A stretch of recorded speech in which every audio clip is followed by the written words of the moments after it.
Bonjour and welcome to Rauta's Reviews. This time we go to France. Well, theoretically speaking, because we have a band called Darkenhöld.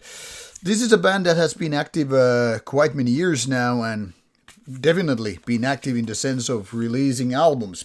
Once again, they have a beautiful non-glossy digipack release here out from the band. This is early June release. Came finally for review before the release date, but obviously schedule being full and all, this album is now out by the time you get to see this video. So here I just want to show you how this album is looking fantastic, and as you can see already the themes here are very medieval. And that's, by the way, the sub-genre this band is often getting. That is medieval black metal from France. They are not shy of swords, ruins, castles and all. And that is kind of coming true with their music as well. So without further ado, let's take a look at the band's Metal Archive site. Founded in 2008, so 17 years ago. Themes being castles, medieval, fantasy. And black metal is obviously the genre. So throughout these years, the band has been putting out a couple of years, although the latest one was 5 years ago. So maybe the band is aging like a lot of those bands tend to do, and the pace is getting, slowing down. Le fléau du rocher. This is 47 minutes of an album with 11 tracks, and style is atmospheric, melodic, and yes, medieval. So what does medieval black metal mean apart from the themes and so forth? Now, obviously the first thing people are gonna think is like, hey, it's gonna be folky, right? It's gotta be these classic instruments from the medieval times and all. And as much as I would like to say, yes, it's very much about that, no, it's only halfway there, and then it's like, okay, we're not gonna start LARPing here. But you could say, in a way, this is similar to Graveland in the sense that there is this romanticism about the past centuries and all, but with a French take. So where, Graveland is definitely about these epic war themes in medieval settings kind of a thing. And not so much raw black metal anymore. Darkenhöld is a little bit different, maybe in common, more melodic and all that stuff. But roughly, if you take this fantasy medieval setting and putting it all right there, without getting folk instrument too much into the play, you're roughly in the same box. The approach is just a little bit different. Now, Darkenhöld for me has always been a little bit off my grid. That is to say, they do their stuff, their own given style, very nicely. So, can't really bitch about it, but when it comes to me and the melodic language, what French bands tend to do is a little bit like, we're not matching on Tinder.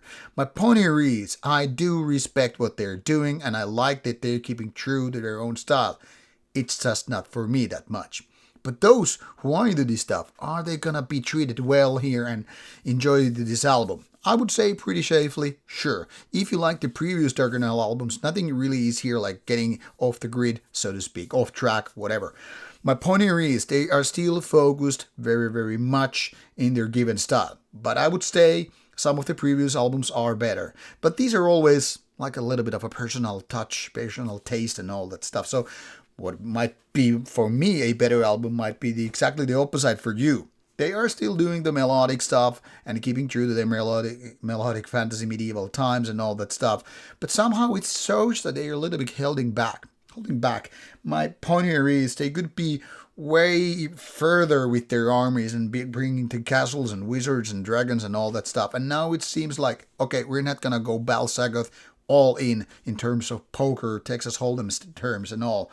So that is kind of like a letdown. Why don't you bring the swords and the spells and everything and just go full head on with this style rather than, okay, we're going to draw the line here and we're not going to go crazy about it.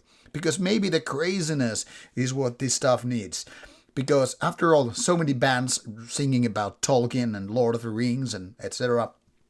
There are plenty of things happening. Some bands are just outright majestic, epic, wild in terms of, doing this kind of a fantasy black metal.